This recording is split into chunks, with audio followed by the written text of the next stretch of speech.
So welcome to everybody today for what is going to be, I think, a really interesting, exciting discussion about media marketing, both traditional and digital, a really important area for businesses of all sizes and sectors and kinds. We have a fantastic lineup of panelists with us today, and very pleased to have Will Green with us, also comparing and taking us through some of these key questions as we go through today's webinar. We have this is part of Global Entrepreneurship Week.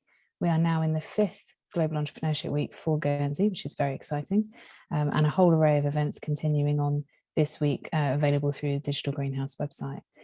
So if you have any questions today, and would really like to encourage as many questions as possible, on the bottom of your screen you'll see a Q&A box. Please do pop them in there throughout the panelists' discussion, and towards the end we'll be able to pick up on those.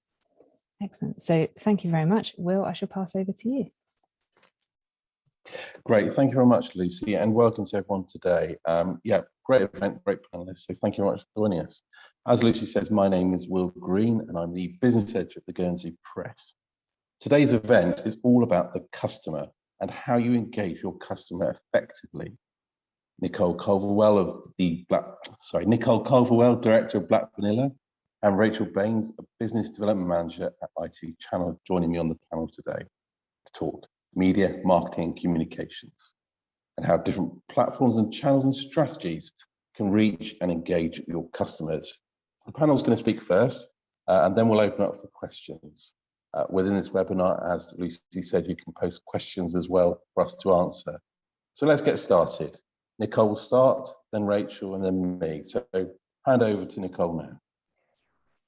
Thanks, Will, and thanks, Lucy. I think this is the 3rd or 4th Global Entrepreneurship Week that I've been involved in, and it's always a great week of really good sessions. And I would really encourage everybody to post, ask as many questions as you can, because you've got some great people here you can tap into. So we're talking about reaching the customer, and for me, we don't start anything until we know the audience, and we need to get to know them, and we need to make sure that we're not making any assumptions about the audience. And how do we do that? Well, typically through research. You can use TGI data, for example. Use your own research tools. Using free tools like SurveyMonkey are brilliant. If you've got budget, then there's things like Mintel surveys available. But actually, there's quite a lot of free stuff around on the internet that you'll be able to sort of dig out, whittle out. You need to know who your target audience is, and what they do, what they say, what they think, and how does your product or service help them. As I say, don't make assumptions. You need to find out, what channels that they're using, what they read, how they get their news, how they're interacting. And we use this information to build what we call marketing personas. Now, marketing personas are really fun to do. They're effectively a fictional character, but they represent specific segments of your audience. And we give them a name, we make them as real as possible, but we spend time really thinking about what they do, what does their day look like, what do they read, what are their challenges, what are the problems, what are their pain points, and we build up a picture of these people. And if one of my clients, for example, had 2 or 3 audience segments, we would create a persona for each segment. And they're very useful. They feed into your strategy, and I'll come on to that. But also what I always tell my clients is, when my clients get stuck, if we get stuck somewhere and something's not working, or we feel like we might be losing our way, the first thing I always say to them is, go back to your personas, go back to your audience, because that's why we're here. We're here to serve a specific audience. So do always spend time to build and to write these personas. The Digital Greenhouse and the Startup Hub online has got some really good tools. I've got one here. That's a little persona worksheet that you can download from the Digital Greenhouse website, spot on, will really help you guide you through the process of writing up these personas. Once you know who they are and what they're doing and how they behave, you can then start to think about the messages that you need to give them.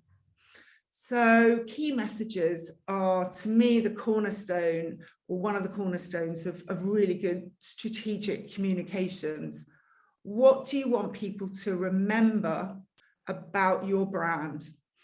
And of course, they need to be relevant to the audience, and we need to bring them back to those insights. So you might end up with a set of, let's say, overarching key messages about your brand, but you can often then have subsets of key messages that relate specifically to that target audience that you've looked at. This is where I immediately go to create a matrix. Always my favorite go-to. And setting up a matrix on Excel or something is a really great way to sort of start to map out a sort of strategy to reach your audience. So, you know, I'd start off with my customer segment, I'd have some insights, I'd then have the key messages that they need to hear about the service or the brand, for example. So once you've reached that stage, you're really, you know, now sort of drilling down in a very customer focused type of strategy. The other tip I give people for when they're writing key messages, particularly when it's about reaching an audience for a brand, is to ask yourself the perennial question, what's in it for me? And that's what you need to answer for your audience. Your audience needs to understand what they're going to get out of it, out of your brand, your product, your service. So you need to put yourself in their shoes, really, and always answer that question, what's in it for me? And then, you know, by this point, you should have a fair picture of who you're reaching and what they need to hear about you. So then the next challenge, and this is the big one, is how to reach them. It's really difficult to get cut through. I think in today's world, we live in a very, we were all bombarded with messages. We live very busy lives, and we're getting sort of a lot of inbound messaging.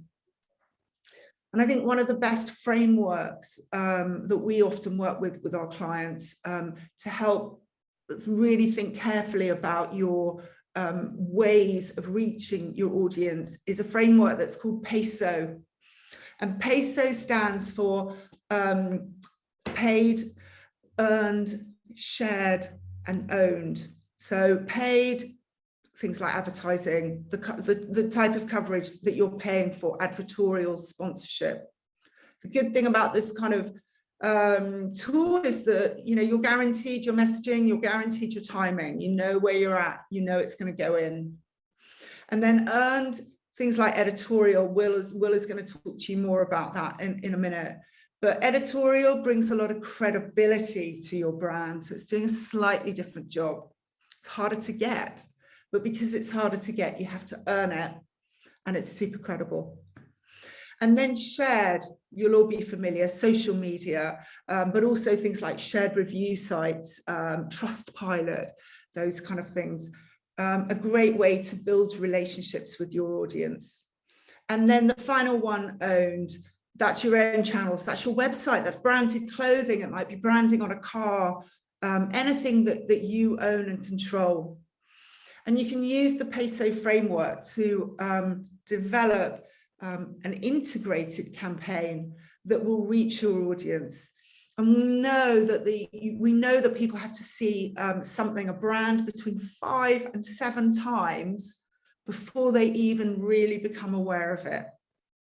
So you can see why reaching them through different tools is really, really important. Before I hand over to Will, I'm going to say one more thing. Reputation. Your audience needs to feel positive about your brand. Having a positive reputation makes business so much easier to do. If you've got a good reputation, if you place advertising, let's say with ITV, then that advertising is going to land well. But actually, if you don't have a great rep, you can spend all the money you want and it's still not going to resonate with your audience. So you need to think about building, earning, and then maintaining a positive reputation. And I can talk more about that in a minute, but I can go on like way too long. So I'm going to hand over to Rachel now. Thank you, Nicole. That was brilliant. I just wanted to start by saying congratulations to anyone that has already got to this point that they've created a brand and they've had an idea, because I work with lots of different businesses, small, medium, large, charities, and I always have great admiration for anyone that has the gusto to go and do it themselves. And I think you should always pat yourselves on the back, because I think it's all very, what we're talking about today is all so big and overwhelming, and I guess what you've created is a brilliant idea, and really keep hold of that. I think Nicole's the science behind it and she can navigate that, but I think congrats on everything you've done so far. So at ITV we tell stories, whether that be news stories, whether that be community stories, whether that be stories for brands like yourselves. And today I'm going to focus more on ITV Hub, which is our digital space. But we basically tell the stories of our community. So if you want to engage with customers, we have got those viewers watching our serious news during the day at 6 o'clock. And then we've got people that are sitting down, relaxing, whether it be entertainment, whether that be box sets, whether that be premium content of any kind. And that's the reason that we call ourselves more than TV, because it's not just linear TV. Our paid for content in terms of advertising, as Nicole said, we are the paid for element when it comes to commercial broadcasting. If you have an advert or a sponsorship or an advert on ITV Hub, it is a paid for campaign.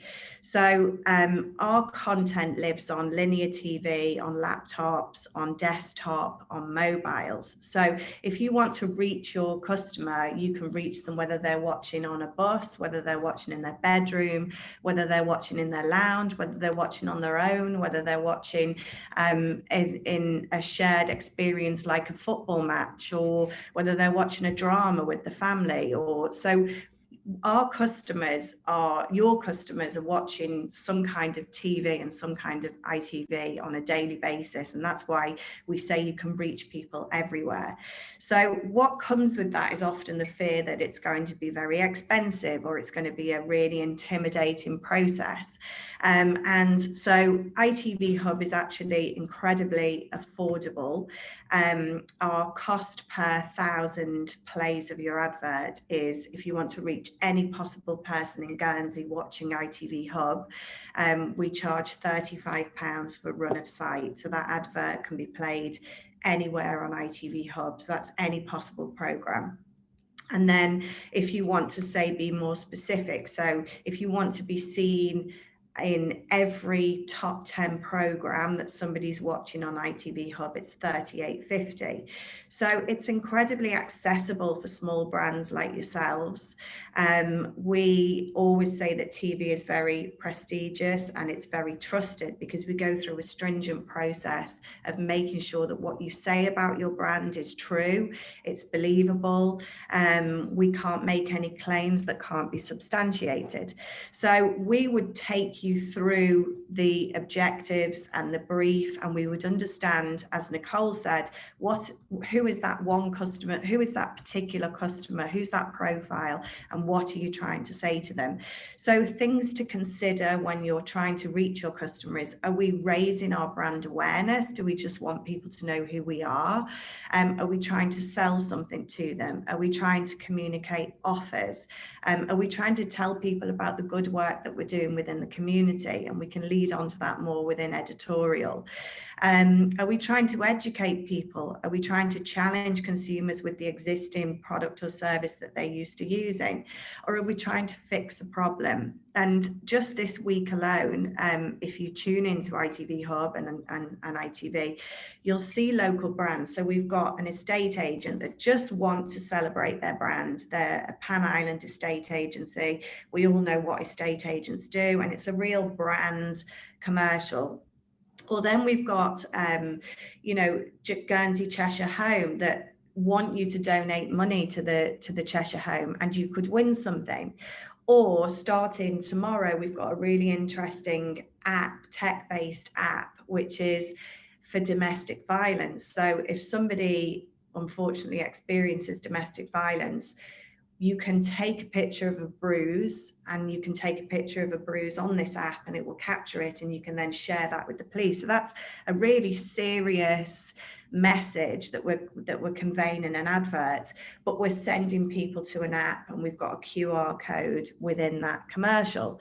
So when we take a brief from you, we will understand, what are you trying to convey? Is there a problem you're trying to solve? What's the tone of the advert? Is it really serious? Is it funny? Is it quite light-hearted? And we would understand all of that from you, and sort of, is it a time-sensitive campaign? How much do you want to spend? So we would understand all of that from you, and because we would put that through the Clearcast process, it would be very trusted. And what we say is it's a very brand safe experience to put your advert on ITV in the premium content. And what's really interesting is that for brands that are predominantly online digital brands that don't have that almost shop front that you can relate with, ITV and TV will give you that shop front. It will give you that sort of mental, visual shopping destination or place to go to, because it's video, because it's audio, because it's visual, because it's exciting, because it's trusted. And so it's a great place for an online digital brand to launch or to live or and that's one of the reasons why online brands are one of the biggest spenders with ITV. So brands like eBay, Deliveroo, Amazon, they all live on TV because it gives it that identity. So I suppose what I would be keen for local entrepreneurs like yourselves, local businesses, to take away is that ITV is very affordable, it's very accessible, it's very targeted, and it's very trusted. And then alongside what we do as a commercial broadcaster, we then have our credible news, which is on the programme, it's online. And I'll come on after Will's bit to talk about if you aren't ready to advertise and you just want to get a news story, how do you get that in front of our journalists? So I'll hand over to Will. Thank you very much, Nicole and Rachel. Real food for thought there. And I thought your point there, Rachel, about that domestic violence app is a very powerful one, and how trusted media can really make a difference. And that is credible, authentic sources like ourselves. Real food for thought. Nicole, I really like that peso model as well. And I actually think it's a really useful model to think about when entrepreneurs, businesses are going to think about how to reach their audience, which is their customers. So I'm the business editor of the Guernsey Press and editor of Business Brief magazine, the Pan-Channel Islands magazine. Within this stable, there are opportunities both for pure editorial, which in the peso model is earned and paid for as well. And I would say pure editorial, what makes a good story? It's about the people. That might be you and your journey to this point as a business. An example of this is in the Business Brief magazine, we have a regular entrepreneurship feature featuring startups at different points in their journey. It might be the people that your product or service is helping. Think about how it's making a difference. Is it something different in itself? As an example, yesterday I spotted a story about NFT, which is non-fungible tokens, which, as I understand it, is a way of people owning digital art through digital means, online means. It's one of the hot on-trend stories currently, so piqued my interest. So it's that kind of thing that I think would generate that kind of earned content. As a journalist, I'm interested in stories being credible and genuine. I think people really are interested in provenance and increasingly as well about environmental angles as well. Last week, we put together a special supplement around COP26, and that has really generated a lot of interest in what those businesses is doing. Just remember though, what might interest you may not be of wider interest, certainly maybe not at this point yet. Always think, and I think this is what the rest of the panelists have said, is about how to make it relatable to your audience. And that may mean kind of tailoring your content. It doesn't mean having to bin off what you've already done, but perhaps repurposing that material. So it might be that you look for a range of platforms. It might be television, it might be radio, it might be newspaper, it might be online. There is also the option of paid as well. Now, in my experience, having worked in both PR and journalism, a mix of earned and paid is really actually a really good way for businesses to raise profile and engage with your customers. Within the Guernsey Press, that can mean traditional advertising, you know, your traditional advert, or sponsored content, articles, podcasts, video even. We have teams within the paper that can help you do all those things. As Rachel says, you know, the world of media is not linear anymore. It's across many different platforms. And actually that kind of thought ties in very neatly within the shared and owned within the PESO model. One other thing as well, it might sound a bit weird as a journalist, but just remember, you don't necessarily have to announce to the world you're setting up a business straight away. Sometimes it might actually be better to wait for the better story to come along as you develop your brand and ideas and what your business looks like. So that could be, say, after a year of trading, for example. Now, I'm going to turn to some questions with the panel now, and then we'll open up to the audience shortly. So if I just open the questions, Nicole and Rachel, is that okay with you? Fantastic. So, Nicole, why is social media such an important tool for organisations these days?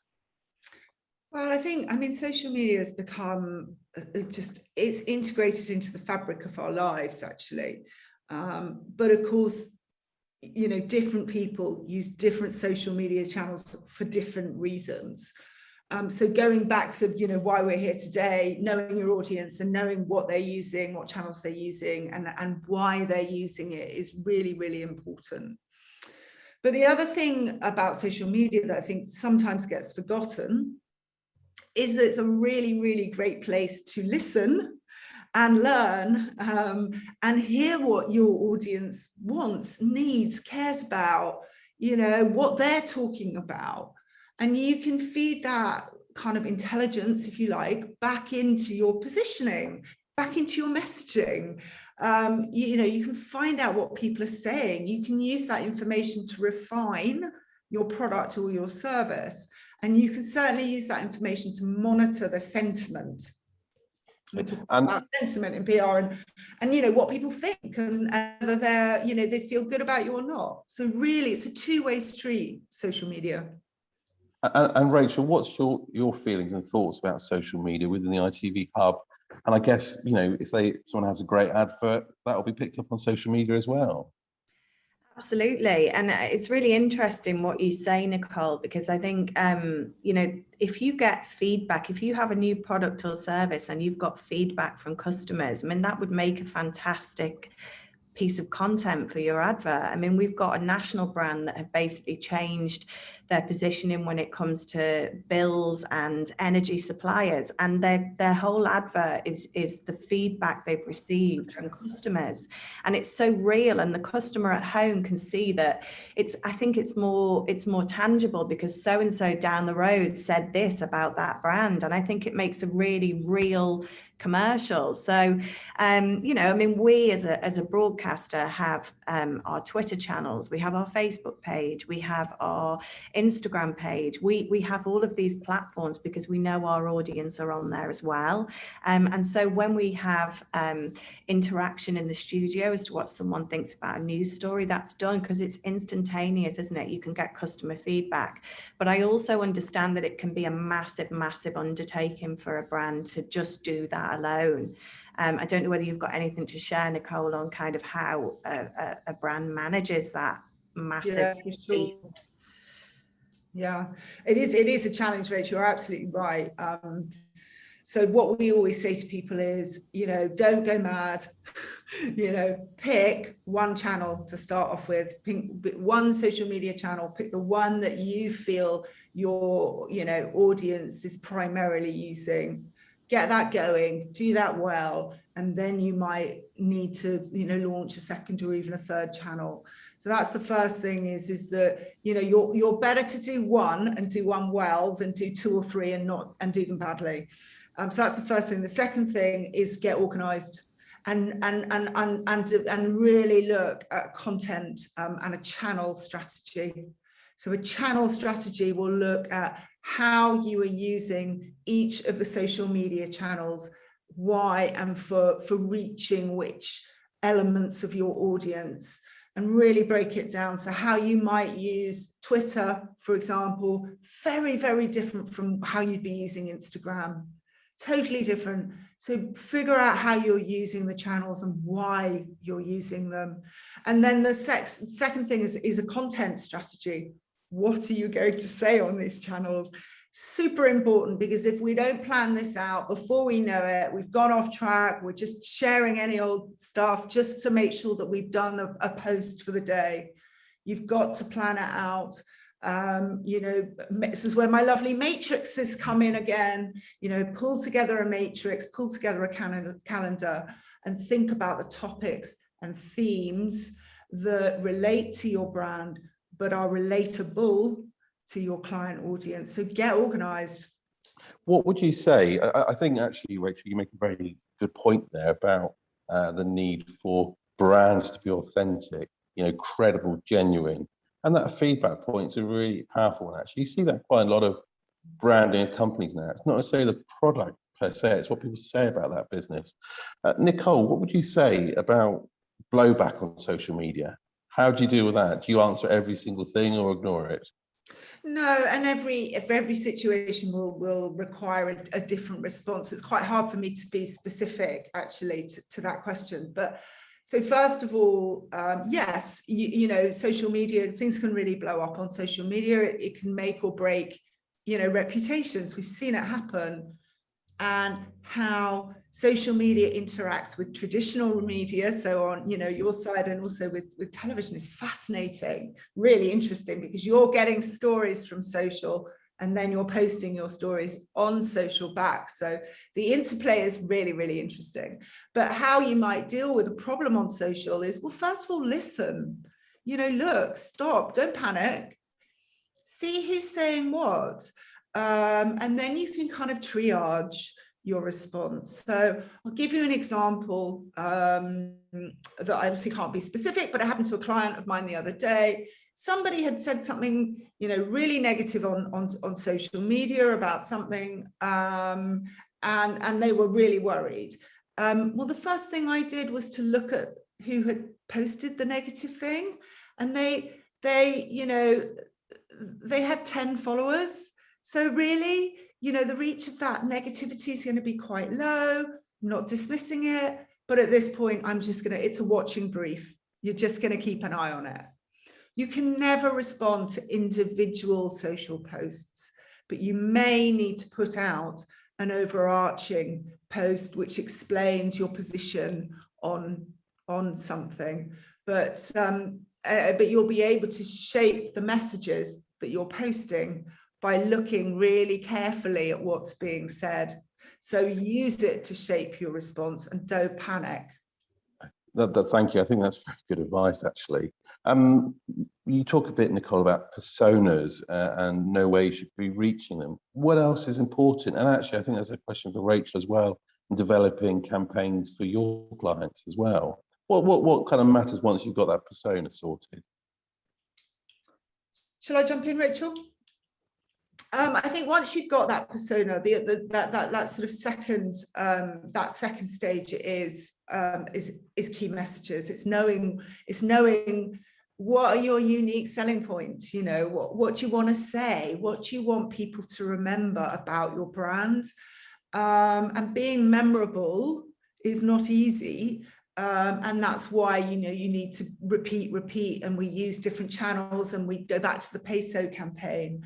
But I think you need to be really focused about what you want to be known for.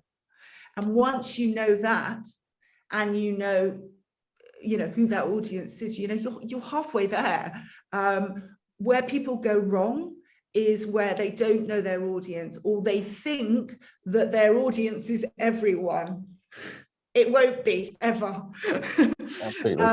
And not really knowing how you're different. You need to know how you are different to your competitors.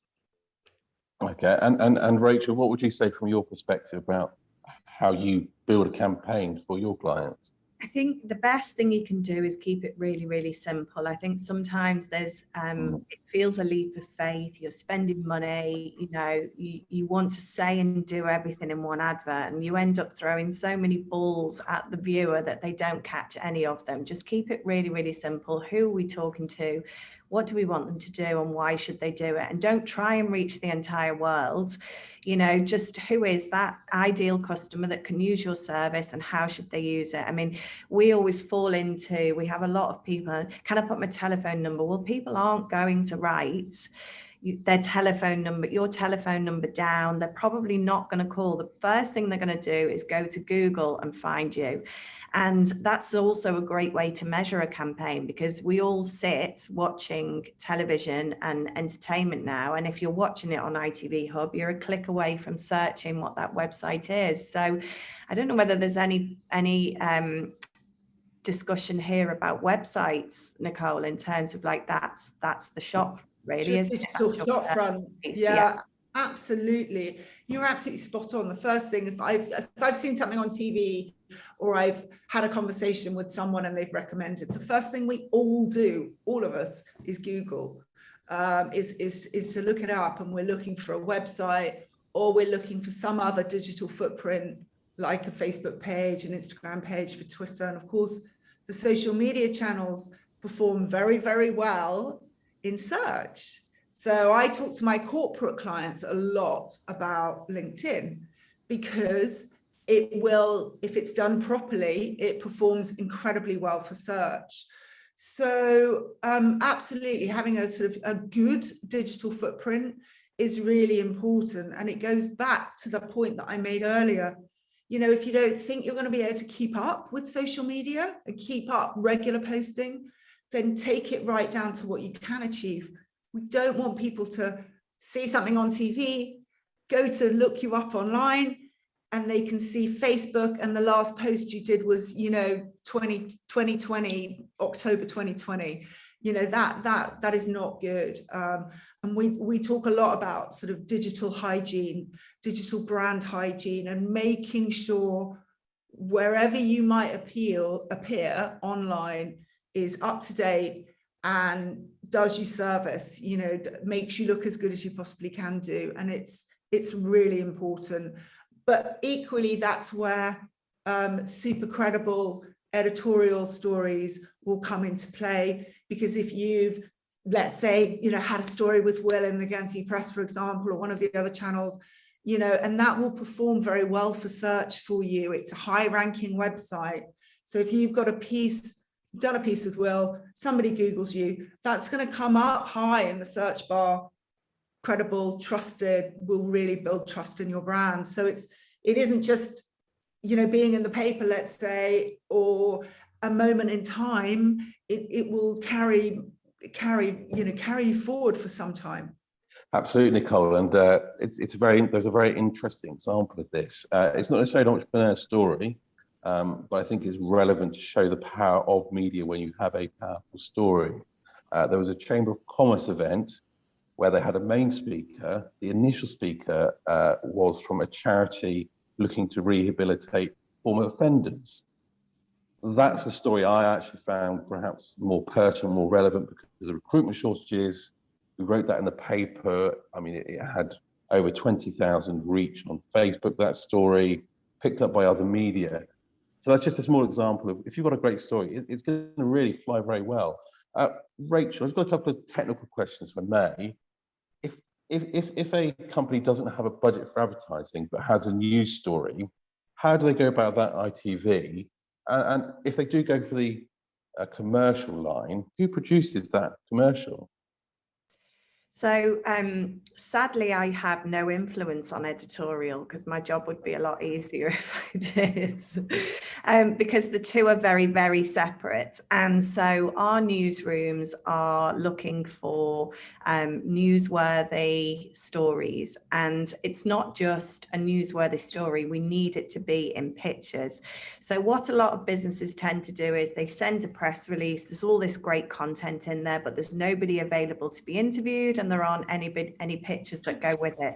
So sadly, because we are television, it just doesn't make the news, even though it's newsworthy. So if you're contacting our newsroom, think about who's going to speak, think about what pictures we've got, who's available for interview, what can we film when we're there, because that's going to really make that local community story. I mean, we see it all the time where we go and do a great story, people can then post it on their LinkedIn, they can post it on their website. It really makes a wholesome, picture of your brand and your community and your nice local stories. So we love covering content like that, but just give us what we need, and it's pictures. In terms of making the advert for your brand, we do that for you, or we can work with agencies like Black Vanilla who can supply content to us. If you've got a website, you've probably already got a 30-40 second advert ready to go in terms of images, logo, font, style, and then we would take the script and put a suitable voiceover, and our production is £175, so it's very accessible, it's very affordable. So we would do that for you, or somebody can supply it to us, and we have both. We have agencies supply adverts, or we create them for you, and they're affordable, they're on brand, they're a great mirror of what you're doing, so either or. Thank you. And Nicole, one question for you, then we've got loads of questions to get through as well from the audience. Oh, brilliant. What's the difference between PR and marketing? Oh, this is my favorite thing. So PR, that's about reputation management. So public relations is all about building and maintaining a positive reputation.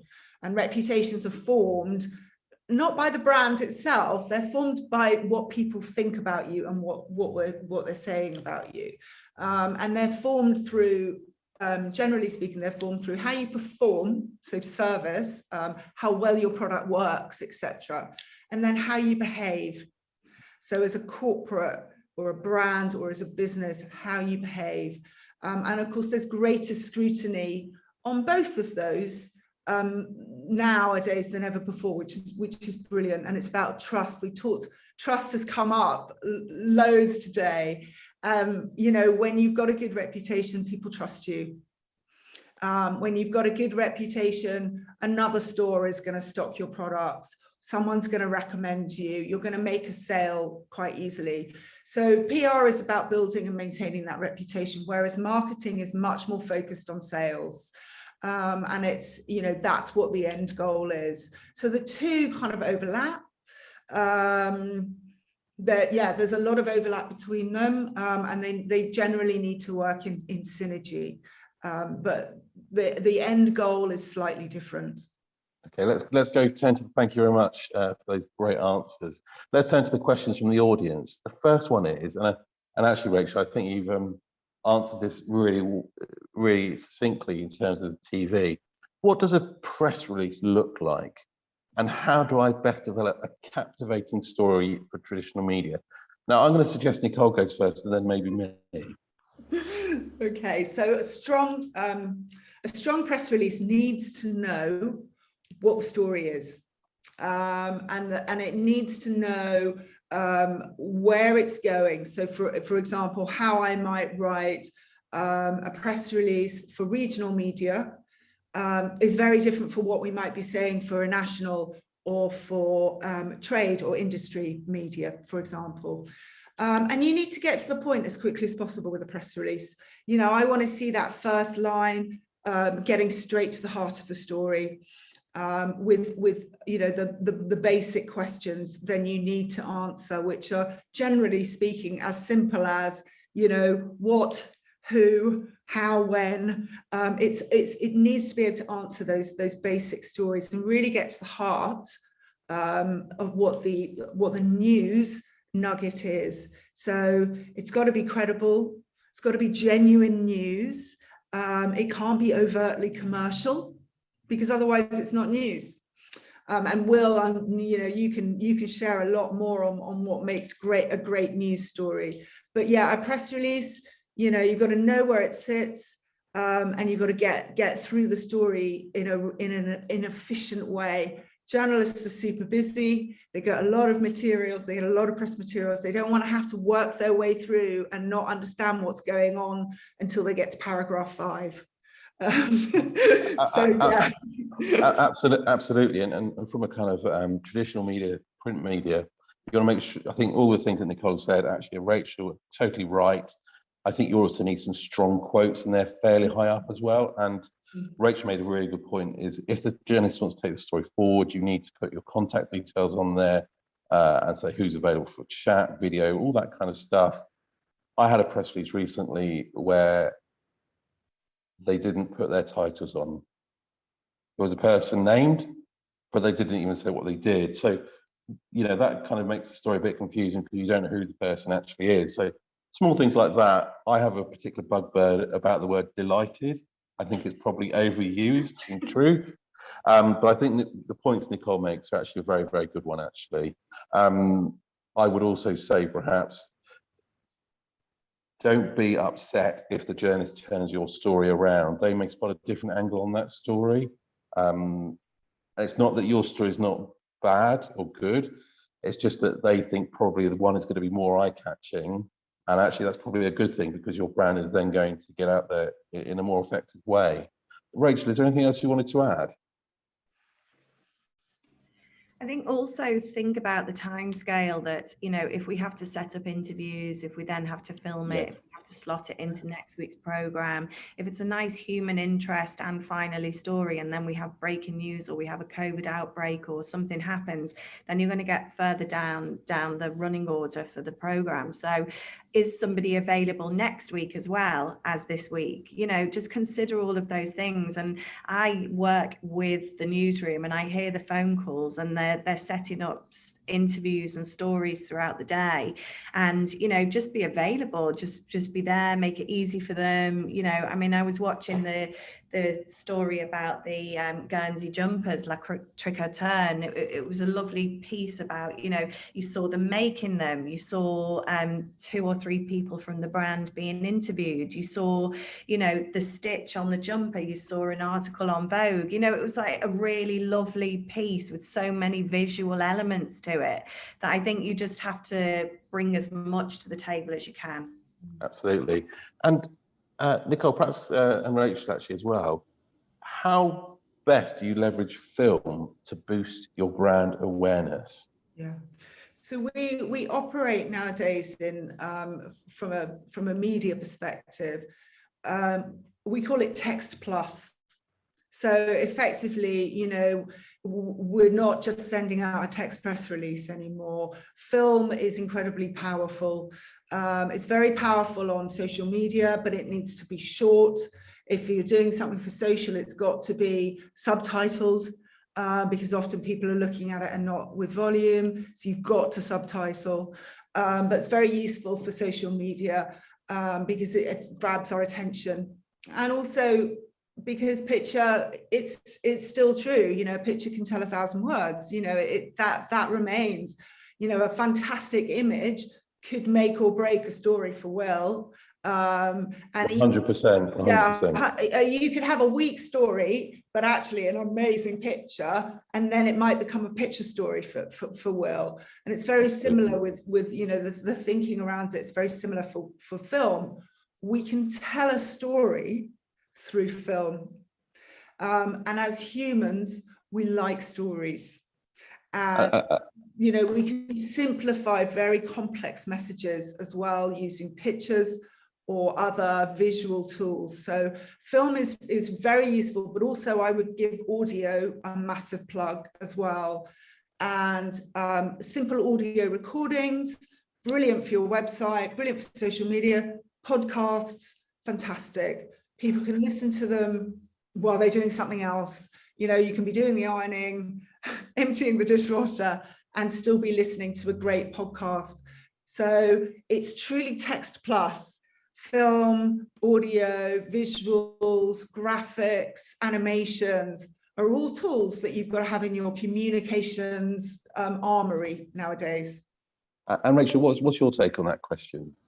I experience where a brand has perhaps gone and done a social video and they then want to recreate that for TV. And quite often people tend to do each platform in solus. And I think it's really helpful if you can think of all of the different elements and media at the start. So if you are doing a podcast, perhaps have someone film it, and perhaps some of that content could then be put into an advert, rather than I've done my podcast, done, and then I've done my social video and it can't easily be remastered for TV. Like, think of all of the different elements at the start of it, because when you're doing your TV advert, that could then become your social, that could then become your LinkedIn, that could, you know, I think it's just think about it all up front. Yeah. Think about the format. Absolutely. And I think, Rachel, as well, that kind of, it's that repurposing the same content. When your time poor as a new business and a kind of, at whatever level you are, you want to make the best of the content you already got. Nicole, just to pick up on the point about the podcasts, probably a kind of blowing our own trumpet to the Guernsey Press. We've been doing a series of climate crisis podcasts in the past week in relation to COP26. And one of my colleagues very kindly told me that people who have been speaking on the podcast were being quoted at the climate protest at the weekend in Guernsey. So again, it just shows the power of the media in a way that we perhaps don't always appreciate. Another question here, we've got a couple more, and then perhaps we'll move to finishing up. Would you recommend the See, Think, Do, Care framework when developing your media? A question for both of you. Yeah, it's a good framework to use. I think what I like about it is I like it as a way of content development. So developing your content strategy. So use the process of knowing your customer, knowing your key messages stays the same, and then that framework is more about what you want to happen at each stage of that conversion. And people call that the sales funnel, the content funnel. It's all doing a very, very similar job. There are a lot of frameworks out there. I think, you know, read up on them and see which one resonates with you most and which you just feel is logical for you and for your brand. I do think the See, Think, Do, Care is a really great way of ordering your and marshalling your content and your content strategy, because it helps you to think about the stages that people need to go through before they become a customer. Okay. Really useful. Rachel, did you want to say anything else, or there's a very pertinent question here for you as well, if you wanted to answer that one? Yeah. Someone here, called Trevor, thank you very much for the question. Has £30 to £40 for an ITV run, ads run sounds cost effective? Do you have advice on production costs for a TV advert? I think you mentioned that before, but perhaps if you could expand a little bit, that'd be great. Yeah, so £30 to £40. So if we were to say, okay, we want to put your brand into the top 10 programs viewed on ITV Hub, and say, for example, we had 10,000 plays of your advert, it would be £380.50, which is hopefully affordable. That would be for 10, 20, 30, 40 seconds advert. And so we would then take the brief that I was talking about earlier. Who are we talking to? What do we want them to do? What assets have you got that we could edit? And we would put that together for you. And then you could then share that. You could put that on your website. You could share it in social, and it can live in lots of different places. And that would be 175. So for small businesses, £500 would put you in the premium content on ITV Hub, which is, I'm sure you'll all agree, really, really accessible. What we do always say is sometimes the prestige of ITV can make a brand seem much bigger than it is. And although it is affordable, if you don't feel that your business is ready to get that audience and get that kudos and get that big seeming brand, perhaps wait. Because I think it's better to have the infrastructure in place before you tell everybody about it, because people often say it seemed much bigger, or then you go online and you search and it's just a Facebook page, and it's sort of a bit underwhelming having seen you in the break of a brilliant program on ITV. So I think we would help understand where you're at, and agencies like Black Vanilla would do that even more so, because they would understand every element of the business. And we really enjoy working with agencies because they just have a really wholesome approach to the entire business, and then we do the TV bit. Okay, fantastic. And Nicole, I think this one's probably for you. What tools would you recommend to organise your content? There are so many tools out there, and you do have to have a play and have a go with some different ones, because it will depend hugely on what type of content you're trying to organise, and whether it's just for social media, and whether you need scheduling, etc., etc. I like tools like Trello. I'm quite visual. I need to see things in front of me. So tools like Trello, where you can move things into different boards, is incredibly useful. You could have, if you were planning out content, you could have, you know, a board with just a load of ideas where you brain dump, and then you can start to move them through the funnel as they, perhaps as they're being created or generated. So the Trello is a good one. Microsoft Tasks is also good. And then if you're looking for scheduling for your social, there's loads. But you know, Hootsuite is always a good fallback. There's so many digital tools now. It's quite phenomenal. So getting recommendations is really good. But actually, sometimes you just have to have a bit of a play and see whether you like it and whether it's working for you. Some are much more intuitive than others, and there's a lot of tools that you can customize quite a lot. But at the end of the day, it's about what works for you best, I think. Thank you. And now we're going to move towards the summation of the webinar today. We're going to have some final thoughts. We thought kind of Jerry Springer maybe, but let's see how that goes. Let's go with Rachel first, then Nicole, and then I'll finish up, if that's okay. I think final thoughts, as we said, ITV is trusted. Going back to my original point, we tell stories in the news, we tell community stories, and we can tell your brand story. But let's work together to make the right story at the right time for the right price, and consider it as supercharging your brand when it's at the right stage. Thank you very much indeed. Really enjoyed listening to the great insights you had today, Rachel. Nicole? Thank you. Final thoughts. I think there's so much you can be doing digitally nowadays. There's a huge number of different channels to go through. But don't forget things like events and networking is super important. One of my favorite sayings is people by people. So always look at how you're putting a person into the heart of your story about your brand. You know, remember the human touch. I think it's super important. But having said that, from a digital perspective, there are really brilliant tools. There's so many different tools and templates and lots of handy stuff on the Digital Greenhouse website, and the Startup Hub's absolutely fantastic. I know also that they've got a brilliant digital marketing course. So there's quite a lot of resources available locally that are really worth exploring and absolutely taking advantage of, because there's a lot of good free stuff out there. Fantastic. Thank you, Nicole, as well. Really, really great insights too. Thank you. So it just leaves me to just finish up and to say thank you very much to the panel. And I think probably all of us would say, just pick up the phone, drop us an email, get in touch. We can have a chat. You know, the Guernsey Press can do all these different things. We can help you write stuff, the advertising, editorial. My email is wgreen@guernseypress.com. So there you go. But thank you very much indeed, and good luck to everyone. And as Rachel said, well done to all the businesses for getting started. Absolutely. Thank you very much indeed. Thanks, Will. Thank you. Thank you.